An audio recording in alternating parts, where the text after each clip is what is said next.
How's it going? Me and Golem here once again at 3:50 in the morning. Well, I had an interesting story to actually convey. I was at a pawn shop today, see it was payday, and I was just going about, I had some money in my pocket from the bank. I'm doing pretty well financially, so I said, hey, why the heck not? So I go into this pawn shop, and it turns out the guy was closing out. So, there wasn't a whole lot in there, but the guy was making some crazy deals on stuff, and after a little bit of stories conveyed and telling, I started looking behind the glass. And the first thing that catch my eye was a crazy object that kind of looked like an improvised serial killer's item. For some reason it appealed to me. First off, it looked kind of homespun. Secondly, two words etched into the metal kind of caught my attention and focus. Basically the words stamped in, surgical steel. So I was like, what the hell is this? And so I looked into it. And it was kind of like a strange conventional handle with a cleaver's head put into it. And for some reason, I thought it was kind of cool. And this is what it is. Now, interestingly enough, I don't know if the light's very good to show it, but it looks kind of homespun.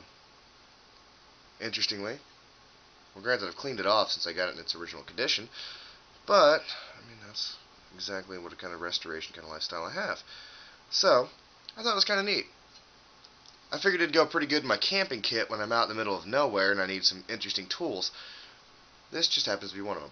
So, I guess I can't necessarily get the label on there with this kind of a quality, but I thought it was interesting. And it had a price tag of $29.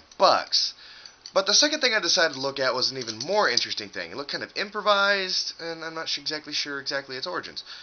And that's this. Well, as you can see, it's a little hand scythe, but the handle here is actually a goat's horn. I thought it was kind of neat. I was like, what kind of tool is this? It's got a logo in here that says AO or is it RO? I'm not exactly sure. I'm not sure if the camera's going to get that. But the most interesting feature about this little tool is the fact that I flipped this little thing here. Flip it backwards. Oh, darn it, I can't do it with one hand. And the object collapses into the ram's horn, kind of like similar to a Swiss Army knife.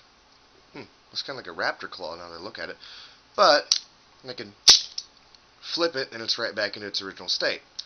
Flip it again, and it collapses. Well, I thought it was kind of interesting. So I'm sitting there talking to the guy, and he's like, well, it's like $45 worth of stuff, and I'm not really willing to spend $45 on this kind of thing. Much less understanding why this kind of object actually catches my interest, as it's kind of maniacal. But the guy makes me an offer I can't refuse. He said, hey man, both those items, I sold them to you for $10. And I was like, sold. So after a few stories conveyed left and right, I more or less am looking at some bayonet sets, and they look kind of interesting. They were serial numbered, and they looked pretty old. And so I'm sitting there at the door, and they're talking like, hey man, I'll tell you what, we'll come back next week and we'll talk about those bayonet sets. And he's like, hey, I'll catch you a really good deal on that, man. Hey, thanks for stopping by. And I realized that when I am talking to him, I am pointing at the bayonet sets with this in my left hand. And I'm sitting there pointing kind of like that at the thing. And in my other hand, I have this. Also making hand gestures, just kind of going along kind of normally. And then I turn around and I catch the window and I realize I see my reflection.